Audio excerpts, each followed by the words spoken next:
Hello guys! Nagbabalik po ang ating vlog na dito po tayo sa MU Point dito sa Albany at nakikijoin tayo sa ating mga kaibigang mga Filipino, si Kuya Alan at ang kanyang pamilya, si Bunso at ang kanyang pamilya, Hernandez and Ray family at syempre kasama ko dyan si Kuya Alfred Galang, yan si Nanay. Hi muna po kayo sa ating vlog.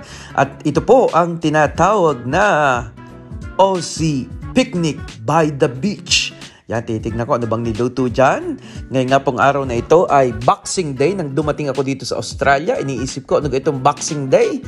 Sino ba ang may boxing? Sa atin sa Pilipinas, pag sinabing Boxing Day, ay si Manny Pacquiao lamang. Pero dito po ang Boxing Day is a day after Christmas na kung saan bubuksan ang mga regalo at kung saan ang mga sale ay napakadami, pero dahil wala naman tayong pambiling sale hindi tayo nagpunta ng Perth at napakalayo din naman, dito na lamang tayo maligo sa dagat. Alam nyo guys, 1 taong mahigit na ako dito sa Albany, pero kahit minsan hindi pa ako nagtangkang pumunta sa tubig dito for 3 reasons.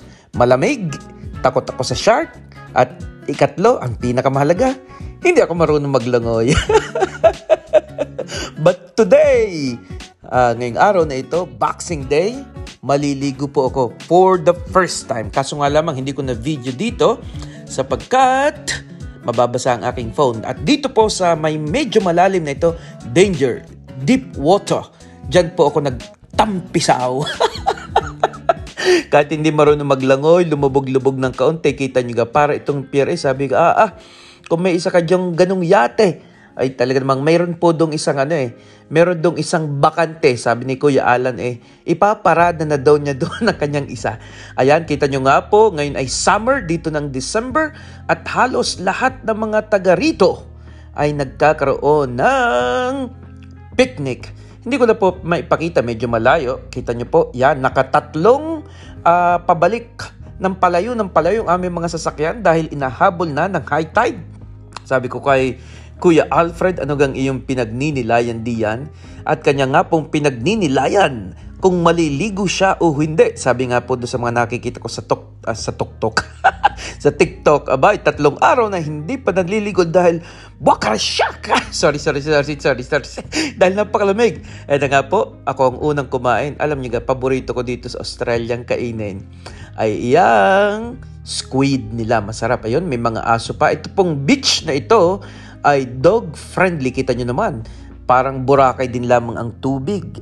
Malinis, tapos ang buhangin maputi. At ito nga po nakakatuwa dito, lahat ng mga dagat dito ay public ho kanilang, hindi ho nagiging private ang mga bahay, di malayo. Anyone can go closer to the beach. Ano kang pinagsasabi ko diyan? Ayan. Ako nga po ay pupunta doon sa pool nila. Nung ako yung dumating dito, sabi sa akin ni Father Eli noon, maligo tayo sa pool, sa Greens Pool, doon sa may Denmark. Akala ko naman kung ano itong Greens Pool na kakatulad sa atin sa Pilipinas na swimming pool, ay hindi po pala yun. Mamaya makikita nyo yung pool na tinatawag nila. At yan na nga po, maraming mga water activity dito. Water rafting, meron nga po dyan mga ang tawag doon, sumasakay sa ano ang tawag doon? Ayun na nga po, ay nakalimutan ko. Surfing yun! Nakalimutan ko, surfing. Sabi ko ng isang Filipino sa akin dito, Father, gusto niyo gang sumama ng surfing? Magsa-surfing tayo. Sabi ko sa kanila, ay pwede gaw mag-surfing ang hindi marunong maglangoy. Sabi sa akin, ayun lang. Ay na nga po, palapit na tayo ng palapit sa sinasabi ko sa inyo kanina na pool. Kita nyo po yan, medyo hanggang bewang ko lang naman yung tubig. Pero dyan sila nagsuswimming. May mga lap diyan, At kita nyo na po, ito po ay nasa almost middle of the sea. At naandyan po sila mga naliligo. Yan ang tinatawag nilang pool. Para pong yung dagat mismo, nilagyan nila ng parang square. At doon within the square, doon sila naliligo. Ayan. Sabi ko din maliligo sana ako. Kaya nga lamang, ay sabi ko, saan ko iiwan ang aking relo, ang aking cellphone, ang aking sombrero? Ay, siyempre, wala naman akong kasama. Kaya sabi ko, makabalik na nga lamang. Ina nga po, ang ating sasakyan. At pagbalik ko dito, may halo-halo. Siyempre, pag summer, tayong mga Pinoy, hindi mawawala ang halo-halo. Kaya nga po yun, ang iniwanan kong tsinelas, sabi ko maisuot muna at baka ito'y matangay ng alaw niya na nga po. Si Ate Vivian, ang ating cook for today, nagluluto ng Barbie. Alam nyo ga po, nung una din, ito pisa din pala sa kultura nila eh. Sabi ng mga Australian, magkakaroon daw kami ng Barbie party. Sabi ka, anong Barbie party? Ayun pala ang tinutukoy, barbecue. At yun na nga po, kita nyo, may charging point at saka mayroon ding gawaan ng pang ice candy. Yan, no? Dala-dala yan. At yan na nga po, ang masarap at malamig na halo-halo kahit malamig na dito. At yan na nga po, puro kain tayo this Christmas, tumataba.